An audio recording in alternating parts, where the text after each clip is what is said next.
In the last 3 minutes of my life, I planned to do three things. First, wipe the bloodstains off the medal I had worked so hard to earn. Second, call 911 for help. Third, call my dad, but I hesitated over the latter two because it seemed I only had time to make one call. I could call 911, but I might die before the ambulance arrived, losing the chance to talk to Dad one last time, or I could call Dad, though he might not answer, and I'd miss my final shot at survival. In the end, I chose to call Dad. Beep, beep, beep. He didn't answer. I was dying, but I couldn't accept it. I had won a medal from his favorite physics competition, hoping he might finally acknowledge me. Beep, beep, beep. The screen lit up, and the name, Dad, glared back at me. The ringtone was urgent. It was rare for Dad to call me back, but I couldn't pick up like I used to. Not far away, blood pooled across the floor. My pale fingers, grotesquely twisted, still clutched tightly to the now spotless medal. I looked at my disfigured body, and my soul trembled as I seemed to relive the helpless despair and excruciating pain. After half a minute, the ringing stopped. A text message appeared on the screen. Georgia, can't you be more like Penny? Penny, Dad's first love's daughter. I thought, if Dad knew I was dead, he'd probably be happy. He could finally replace me with a daughter he actually liked. Everyone knew Dad hated me. 18 years ago, my mom, hungry for wealth, drugged him, which led to my existence. Dad's fiancée of 8 years couldn't accept me and left him. He resented Mom, but she died during childbirth. All his anger and grief were directed at me. For 17 years, Dad never smiled at me and avoided looking at me. He used indifference and coldness to weave a fine net that trapped me, constantly reminding me that I wasn't welcome. He raised me solely because of the thin thread of blood ties. I had to stay alert, always fearing abandonment. Now I was dead. Wendy, his ex-wife, had divorced. The 18-year-old grievance Dad carried could finally come to an end. It is said that when someone dies, their soul is drawn to their loved ones. I couldn't control it. I was pulled to my dad's side, but I arrived at an inopportune moment. In his neat, brightly lit office, Dad was on the phone, his face suddenly darkening as he slammed a folder onto the desk. Who forced her to sign up? Why can't she be obedient like Penny? Look at Penny, learn from Penny. I had heard these words countless times since Aunt Wendy's divorce. As a child, I naively thought Dad just wanted the best for me, so I desperately tried to emulate Penny in every way. I copied how she wore intricate, elegant princess dresses, how she greeted adults, how she played piano and danced ballet. But I wasn't Penny. Princess dresses didn't suit me, and adults always looked at me strangely. I couldn't understand piano music, let alone learn ballet. I tried so hard to imitate her, but Penny would sneer at me, mocking my futile efforts. Georgia, do you really think Uncle Grant will care about you just because you can do these things? If it weren't for you, Uncle Grant would have married my mom ages ago. Uncle Grant hates you. I tried to argue, but the sight of Dad's warm smile toward Penny silenced me. That's when I realized, Dad didn't dislike smiling. He just wouldn't smile at someone he despised, and I was the one he had hated from the moment I was born. I glanced at the folder filled with competition materials, and my heart sank. The National Physics Competition for high school students. It was a contest Dad had once participated in and won. I joined it full of hope, believing that winning would make Dad see my worth. But instead, all he saw was how much less obedient I was compared to Penny. There was a knock at the door.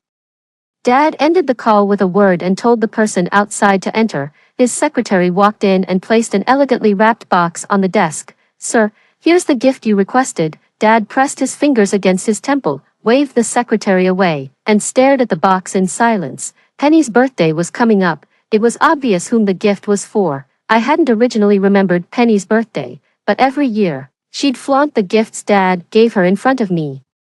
Unlike the impersonal gifts passed to me by household staff, Penny's presents were always exquisitely wrapped, their thoughtful preparation apparent at a glance. I often wondered, if Dad disliked me so much, why bother giving me birthday gifts, only to raise futile expectations? After a long time, Dad pulled his gaze from the box, picked it up, and headed out. He was a workaholic, usually staying at the office until 9 or 10 at night, but today, he left unusually early, right after work. He drove home, and it wasn't until I saw who was sitting in the living room that I understood why. Aunt Wendy and Penny were there. When Dad arrived, Aunt Wendy stood to take his coat, but he avoided her. Penny, pouting playfully, said, "Uncle Grant, I've been craving Willow's coconut chicken. I hope you don't mind me asking Mom to bring me here." Willow, the housekeeper, smiled kindly at Penny and quickly added, "Miss Penny liking my cooking is the greatest compliment." I stood beside Dad, watching their harmonious scene, and for a fleeting moment, I almost believed they were a family. Those 18 years that I had ruined for him seemed to vanish in this moment. Without me, everything appeared so peaceful, even Willow seemed kinder. Growing up, Dad rarely came home, and I was mostly left with the household staff. Willow, who had watched Dad grow up and held some authority among the servants, was the one I saw the most, but she was always harsh with me. Glaring as she said, "If it weren't for you, Sir would have someone who truly understands him by his side now. You're just like your mother, no good at all." To her, I was the one who had ruined Dad's happiness. I couldn't argue back, nor could I risk believing that Dad would take my side over someone like Willow, who had cared for him all his life. Dad looked at Willow and asked, "Where is the Miss Georgia?" This was the first time I had heard Dad refer to me that way in front of Willow. Willow seemed uneasy and quickly replied, "The teacher called this afternoon. She has some competition to attend and won't be home for the next few days." I saw Dad frown deeply. Didn't the competition already end? "There's another one, I think. My memory isn't what it used to be." Willow bent down nervously and quickly changed the topic. "It's getting late, I'll go make dinner." Aunt Wendy looked at Dad's tired expression and said thoughtfully, "Why don't you go upstairs and rest for a bit? Don't worry about me and Penny." Her tone was casual, as if this home truly belonged to her and Penny. I clenched my hands tightly and muttered to myself, "This is how it should be." I was never meant to exist in Dad's life. Now, things are back on track. I had died, the love I never received in life.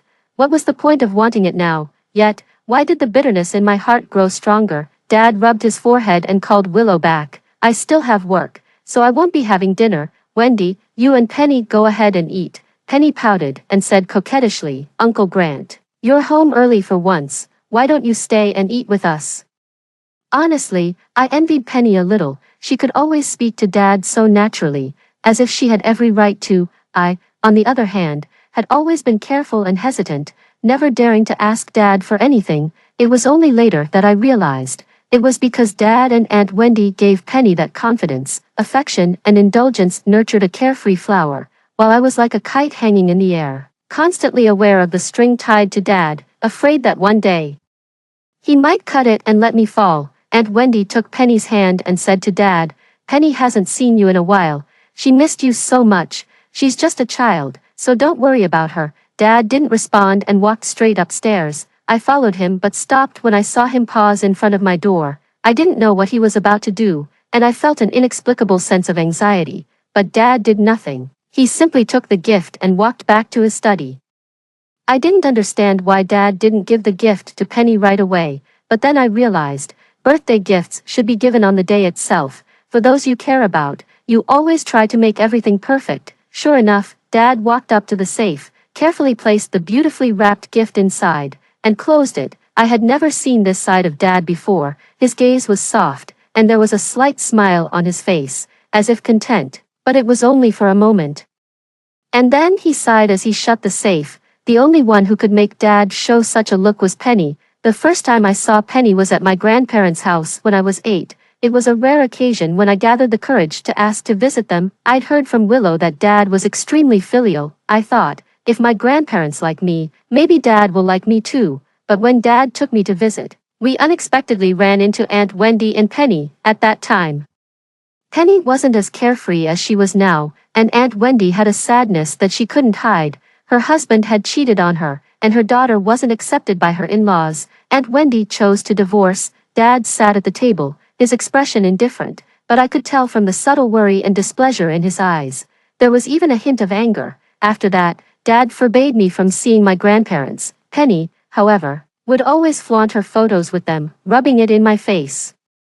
"Georgia, you're the outsider. Everyone likes me more than you." Penny wasn't even my grandparents' granddaughter, yet she could see them whenever she wanted. Perhaps she was the daughter Dad truly wanted, and I was just a burden and a hindrance, but I still held on to the fantasy, believing that one day, my entire life long, Dad would finally change his attitude toward me and show me a smile. At that time, I had no idea how short my life would be.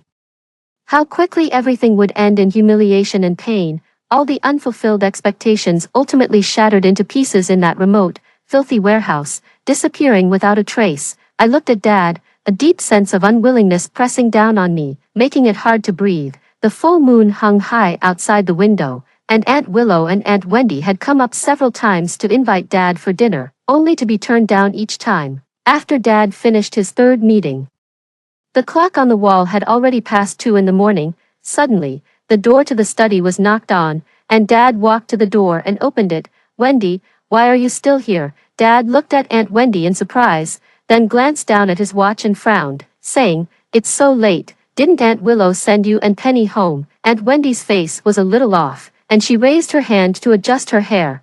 "Penny accidentally fell asleep, and I didn't want to wake her up." She hesitated before continuing, "So I came to ask if Penny could sleep in George's room. Isn't she still not back?" Aunt Wendy's words triggered some bad memories. It seemed that, from childhood, everything I had, everything that should have been mine, was taken away and became Penny's, from a hairpin to my dad's attention. Each time, Aunt Wendy only needed to casually say a word. When I was in elementary school, the school held a parent-child event, requiring students to create a handicraft with their parents. At that time, Dad hadn't come home in a long while because of a project. I didn't want my classmates to look down on me, and not knowing what to make, I bought a kite, but the kite was taken by Penny, who insisted on having it. I thought Dad would refuse, but Aunt Wendy smiled and held her phone up to my ear. Dad's clear voice came through, "Georgia, just give the kite to Penny." That was the first time I clearly realized that between Penny and me, I was the one who had to give way. I could only accept it reluctantly. That day, Dad rushed home, but the kite he gave me was a hideous butterfly-shaped one. It fluttered in the sky for just a few minutes before it fell. Penny stood nearby, mocking my ungratefulness. "Georgia, Uncle Grant is so rich, but he gave you a broken kite. You should understand what that means, right? It would have been better to just give it to me directly, but you had to have Mom call Uncle Grant.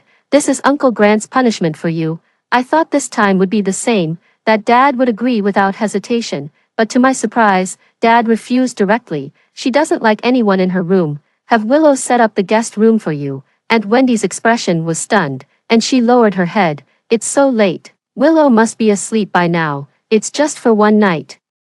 "Georgia won't know." Dad furrowed his brows and still insisted. "She doesn't like anyone in her room. I remember there's an empty room on the first floor. If it's really necessary, you and Penny can stay there." I froze in place, staring blankly at Dad. I've always been reclusive, not wanting Willow and the others to arrange everything for me, and resisting them entering my room to clean.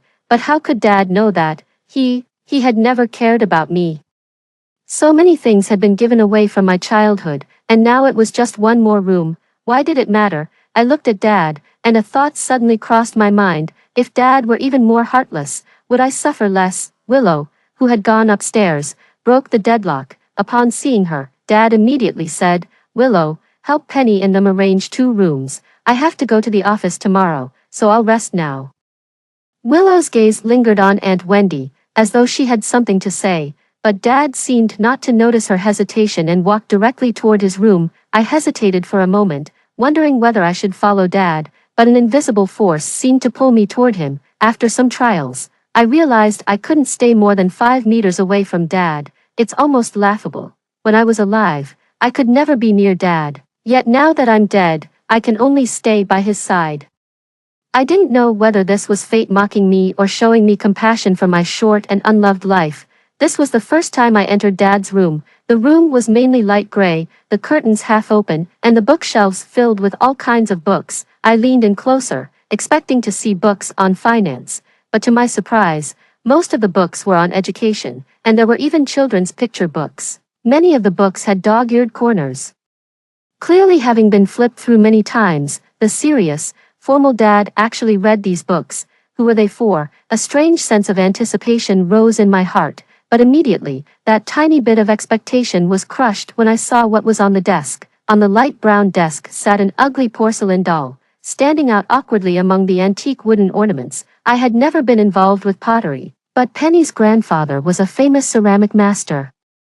Only something this ugly and cheap could have been made by Penny, and only it would be treated so carefully and placed on the desk by Dad. all these years, despite the medals and badges I had earned, all the honors I had received, none of them had ever earned a single glance from Dad, let alone being placed on a desk with such care and attention. What was I even hoping for? I thought I would be freed quickly, but a week passed, and I was still trapped beside Dad. During that week, no matter how busy Dad was with work, he still insisted on coming home every day. Even when Aunt Wendy and Penny had left, he continued the routine. It wasn't until the 8th day that Dad called my phone again. The ringtone wasn't the usual one for Dad's calls. It was a children's song, cheerful and lively, with an oddly familiar feeling. But before I could figure out where that familiar feeling came from, the call was automatically disconnected due to the lack of an answer. Dad, for some reason, seemed a little restless. His face darkened as he made another call. Willow, has the Miss Georgia returned? On the other end of the line, Willow's voice came through. Sir, not yet. I heard from her teacher that the competition will take a few more days. A whole week with no news. Is she trying to sever ties with me? Her father. Dad slammed the table, his anger unmistakable. How old is she now? Still throwing tantrums all the time.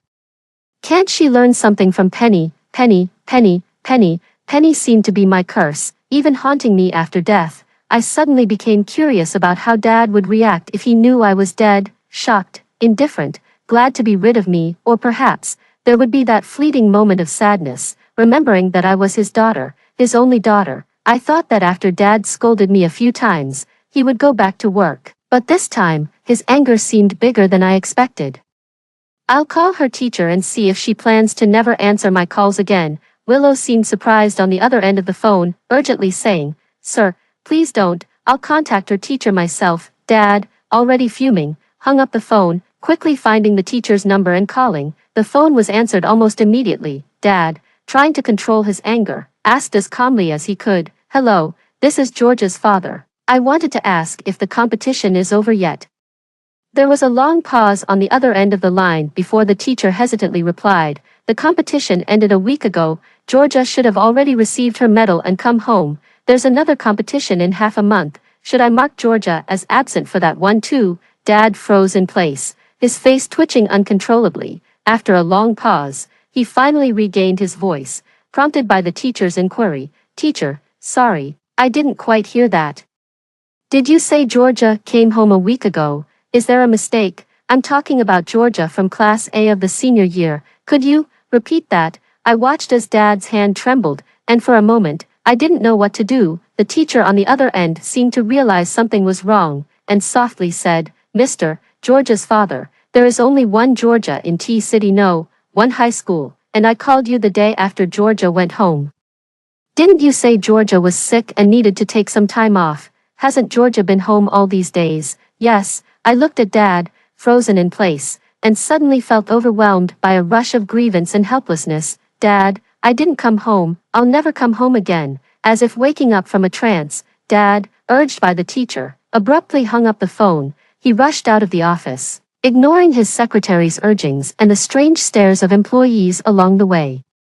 I was forced to follow Dad, watching as he sped home, breaking every speed limit. The 2-hour drive was shortened to only 40 minutes as we sped home. Dad found Aunt Willow in the kitchen and directly demanded, Aunt Willow, I'll ask you again, where is the young lady? Dad looked somewhat terrifying at that moment. His once pristine suit was now disheveled, and his face was full of barely contained anger. Aunt Willow, startled by Dad's intensity, tried to remain calm and said, She's at school, participating in a competition. That's a lie. Dad stared at Aunt Willow, his hands clenched, veins bulging. I just called her teacher. She hasn't been at school for a week. He gritted his teeth. Are you still not telling the truth? This was the first time I saw Dad worry about me, but it was only after my death that I could witness it. Hearing the noise, Aunt Wendy and Penny also came over. Penny pouted and said, Who knows where she's gone off to? Probably messing around. Dad suddenly turned around, and his fierce gaze made Penny instantly stop talking. Wendy, control your daughter. She wouldn't do that, Grant. Aunt Wendy quickly responded, but Penny, unwilling to back down, added, Why wouldn't she? Isn't her mom the one who did those awful things? Before Penny could finish, a crisp slap echoed through the room. Aunt Wendy looked panicked, hurriedly explaining, Grant, Penny didn't mean it. At that moment, the phone in the living room suddenly rang. A servant answered the phone and rushed over in a panic. Sir, the police station called. They found a body. It seems to be the young lady's. This was the first time I had seen my body after all this time. The weather was hot, and the corpse had already decayed, emitting a nauseating stench. The body was covered in cuts, the face slashed beyond recognition, and there were several bite marks on the arms. It was ugly, pathetic, and filthy. I suddenly regretted it. If I had known I would die, I might as well have chosen a more dignified way to go. Otherwise, why should my father's last memory of me be of me in my ugliest, most deformed state? The police officer looked at Dad with sympathy. Mr. Grant, due to the extent of the damage to the body, and the lack of a missing persons report, combined with the only piece of identification, the medal, being taken by wild dogs, we couldn't identify the body immediately. The medical examiner has determined that the victim suffered over 100 cuts, severe blood loss, and cranial hemorrhaging, leading to death from the injuries. Mr. Grant, please accept my condolences. Dad, who had been so agitated earlier, was now incredibly calm. He slowly walked up to my body and lifted my arm. A faint red birthmark appeared on the arm. Dad lowered my arm and asked, with an unsettling calmness, have they caught the killer? Not yet, but we have identified the suspect. The officer continued, it seems to be a student from the school who, out of jealousy, sent some people to teach Miss Georgia a lesson, but they had been drinking and, in their agitated state, didn't stop. Dad lowered his head and repeated, out of jealousy, drinking, didn't stop. As he repeated the words, Dad suddenly laughed, his gaze fixed on my body. Is this the reason that killed my daughter? This is a life, a living human being, my only daughter, and you tell me that this is the reason? She couldn't even bring herself to kill a single insect, and now she's been killed by that kind of scum. Tell me why?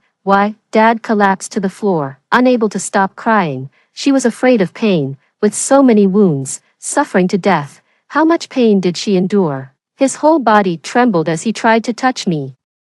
But he couldn't bring himself to do it. I looked at Dad's sorrowful figure and couldn't help but lift my hand, wanting to touch his shoulder, but my hand passed right through him. Grant, have you had enough? A familiar voice echoed from behind. I looked up to see my grandparents at the door, with Aunt Wendy and Penny standing to the side. Look at you, Grandpa said, leaning on his cane and tapping the ground, speeding, showing up in such a disheveled state in front of outsiders.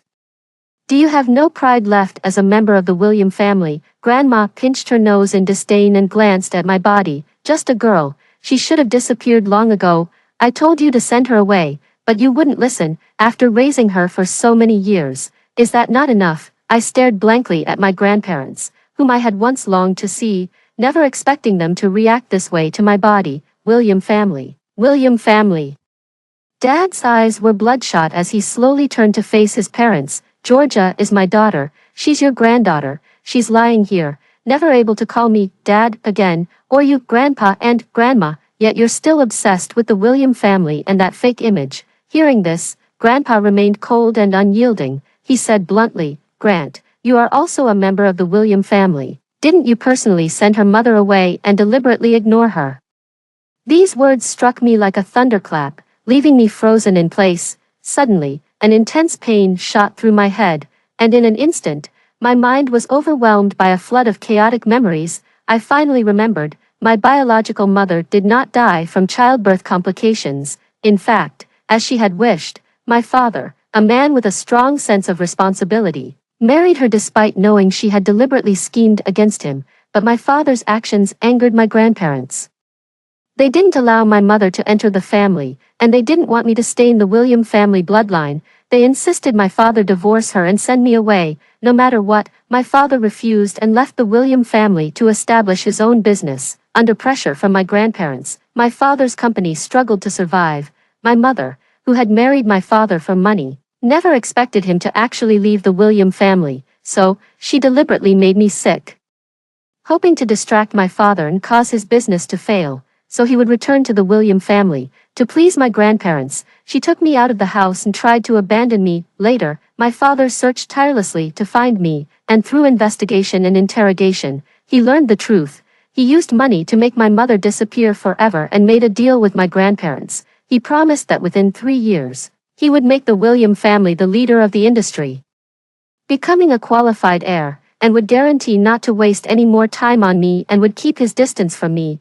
Only then did my grandparents stop persecuting him and allow him to keep me. The safe was for the gift I had always wanted as a child, which was stolen by a servant. My father had promised me that he would keep my gifts safe. The porcelain doll was something I made with my own hands when my father took me out to play, and because of the car accident, I lost the memory of my father's unreserved love for me. Also, due to my memory loss, the things Aunt Willow and Penny told me were all accepted as truths. My grandparents didn't like Penny, they just used her to spy on my father. After all, if they had the power to harm me once, they could do it countless times. The one-sided truth I knew and the unspoken side that my father couldn't express had caused us to miss so many years together. I sat there, stunned, and tears finally broke through my restraint. I looked at my father, who was beside himself, and I cried and laughed. I cried because my father really loved me. I laughed because fate had played its hand, and it seemed that heaven itself had been preventing us from being father and daughter. Dad looked at my grandparents and slowly stood up from the ground. Yes, if I could send my daughter's mother away for her. Why do you think you are an exception? Dad stared at my grandparents. And suddenly he smiled. Dad, Mom, since you love the William family so much, and you're willing to destroy my relationship with my daughter, then I'll destroy the William family. Grandpa and Grandma never expected Dad to say such a thing. Grandpa suddenly raised his cane to strike Dad. Do you dare? Dad grabbed Grandpa's cane and retorted, what is there to be afraid of? I looked at my father's clenched hand, and just like when I was a child, I reached out to touch his wrist.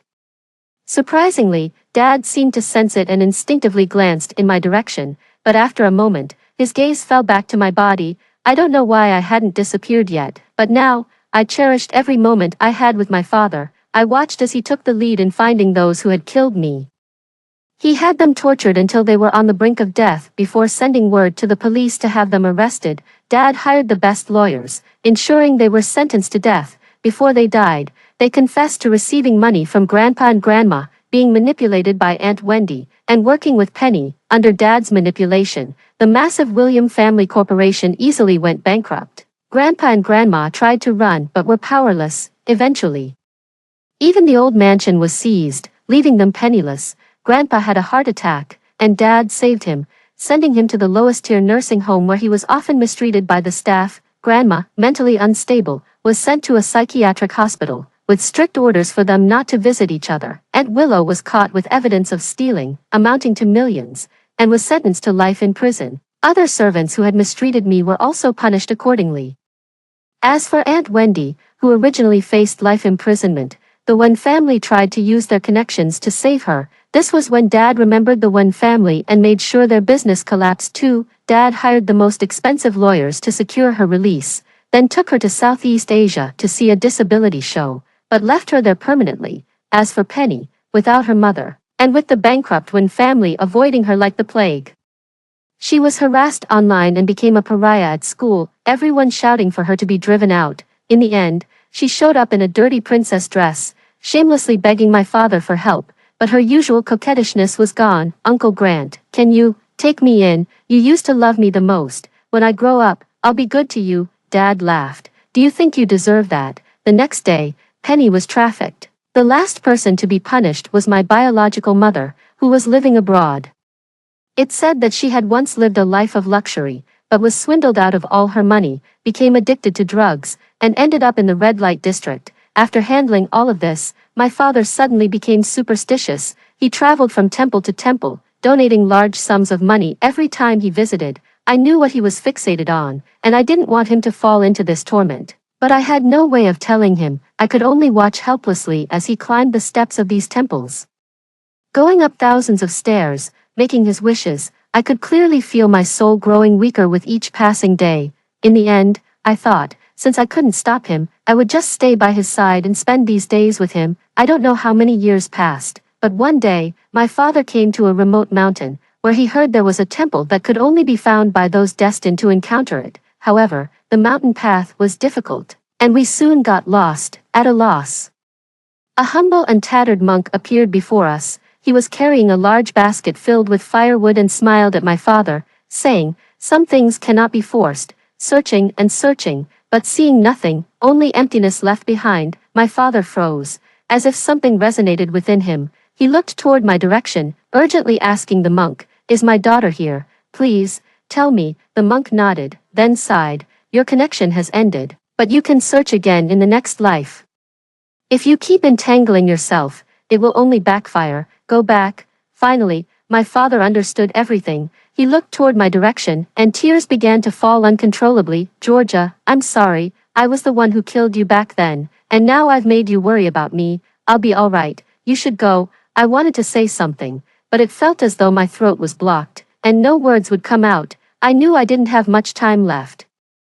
I threw myself into my father's arms and whispered softly, "Dad, I'll be your daughter in the next life." Grant's side story. The moment the wind dissipated from my chest, I seemed to hear Georgia's voice. The sound of the wind carried that sentence into my ears. After realizing that Georgia had truly left, I couldn't hold back my tears any longer. My daughter had really left me. My life felt like a bad fruit wrapped in honey. It looked shiny and perfect on the outside, but inside, it had already been eaten away by worms, leaving only a thin layer of disguise. The William family was a responsibility I had to bear. My parents demanded that I be the best at everything since childhood. Whenever I fell short, they used cold violence and neglect to force me to comply. Wendy, too, was the daughter-in-law they had chosen for me. She came from a noble family, was elegant, poised, and knew how to handle things well.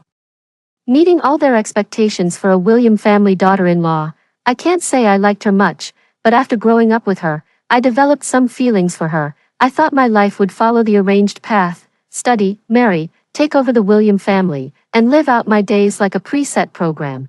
But I never expected Georgia's mother's scheme to break all of that. I knew Georgia's mother had ulterior motives, but no matter what, I had a responsibility, especially since she was pregnant. When Wendy found out, she took the initiative to tell me that if I sent them away, she would act like nothing had happened. To be fair, Wendy didn't force Georgia's mother to abort, which was rare in high society, but I felt it was unfair to Wendy, so I refused. After Georgia was born, I felt the vitality of life for the first time. She was so small and fragile. I made up my mind to be a good father and give Georgia a happy childhood, just like the birthmark on her hand. I wanted her to be a free kite, with me as her protector. I bought many parenting books, read them over and over, and often read Georgia childish and playful stories. My parents opposed me, so I decided to strike out on my own. A complete family would be better for Georgia's growth, so I worked hard, giving most of my money to Georgia's mother to cover her expenses, hoping she would treat Georgia well. But I never expected my parents to resort to such underhanded tactics, even conspiring with Georgia's mother to harm her life. With Georgia's amnesia, I was heartbroken but also realized how powerless I was. I could certainly take Georgia away, but I couldn't bear to see her suffer with me, so I signed an agreement with my parents, using $10 million to make Georgia's mother leave Tong City forever, deceiving Georgia with the news of her mother's death during childbirth. I also agreed to become a proper heir to the William family and promised not to show my affection for Georgia, as they considered it unnecessary. I grew step by step, and after leading the William family to new heights, I thought I had finally gained the confidence to speak to my parents. I agreed to let Georgia meet them, but I never expected to run into Wendy, who was divorced, and her daughter Penny. Under their arrangement, Wendy and Penny appeared by my side. I knew it was to keep an eye on me, but since Georgia wasn't talkative, I thought she needed friends, so I allowed Penny to be around her. What I didn't expect was that Penny and Wendy would fabricate things, making Georgia believe that I still had feelings for Wendy and that I treated Penny as my own daughter. Even the kite I made, which I personally did instead of attending a meeting, was mistaken by Georgia as a punishment. With their provocation, Georgia became less and less like herself, and even caused a lot of trouble. At that time, I was busy expanding my power and feared that Georgia would once again attract my parents' attention. I could only coldly make her listen to me more, to be more obedient, to be more ordinary, or to be disappointed in me. Don't do things you don't like, don't go against your heart. When I learned that she had entered a physics competition she didn't like, I couldn't hold my anger anymore. I expected my daughter to be free, unrestrained, but why did she choose to restrain herself? Even though she didn't like physics, she still participated in the competition to please me. I hoped the project would succeed. As long as it succeeded, I could completely overthrow my parents and explain everything to Georgia openly. The project succeeded, but the heavens played a cruel joke on me. Georgia was hacked to death in an abandoned warehouse. Over 100 deep cuts, each one severe. Her face was slashed, and even her body was gnawed on by wild dogs. I could barely recognize her. This was the daughter I had vowed to protect at all costs, the daughter I had watched grow up, little by little. She did not live the life I had hoped for, a stable, happy life. She died thinking that her father didn't love her. How could I not love her? But my precious daughter ended her life in such a tragic, miserable, and painful way. Georgia was pure and kind. How could she have provoked anyone? I spent a fortune tracking down the killers in advance. After torturing them half to death, I handed them over to the police. During the process, they confessed that Georgia's death was orchestrated not only by my parents but also with Wendy and Penny's influence. Wendy and I had long since parted ways. Out of old affection, I had tried to help her, but all I did was feed her greed. So, I destroyed the William family group. The very thing my parents cherished above all else, to have everything destroyed by their own son, was a fatal blow to their pride. I treated their illnesses but did not let them die. I sent them to a nursing home and a psychiatric hospital, where they would never see each other again, just like me and Georgia. As for the Wen family, without my support, they were already on the verge of collapse. They actually wanted to save Wendy. In that case, I made sure she completely disappeared from Tong City. Wendy knelt before me, begging me to spare her, to let her go because of our past. I said, "What about you? Did you let Georgia go?" Penny also knelt before me, pleading to be my daughter. I sneered, "Do you think you deserve it?" And many others, Aunt Willow and all those who thought they could bully Georgia. I found them one by one and exacted my revenge. Many times, I felt as though Georgia was still with me. I thought maybe it was because Georgia resented me. Wasn't I partly responsible for her death? I had neglected Georgia, allowing others to use my name to harm her. Could I trade my life for hers? I was the one who deserved to die, not my daughter. But it wasn't until I met that monk that I realized those weren't just my illusions. Georgia had always been by my side. She didn't hate me. She just couldn't leave me behind. Souls cannot linger in the human world, so I urged Georgia to move on. But to my surprise, Georgia said, "In the next life, I'll be your daughter again." Tears that had been suppressed for so long could no longer be held back. I returned to Tong City and invested most of my wealth into charitable causes. Everyone thought I was a great philanthropist, but only I knew the truth. I wasn't kind, nor was I selfless. Every time, I hoped that heaven would forgive my selfish charitable acts and grant me more good fortune for my daughter. If I couldn't be Georgia's father in the next life, I hoped that the accumulated good fortune would find her a family that could love and cherish her without reservation. That's all the story. What do you think of this story? Share with me in the comments section. Looking forward to hearing from you. If you liked this story, don't forget to like it, share it, and subscribe to my channel. See you next time.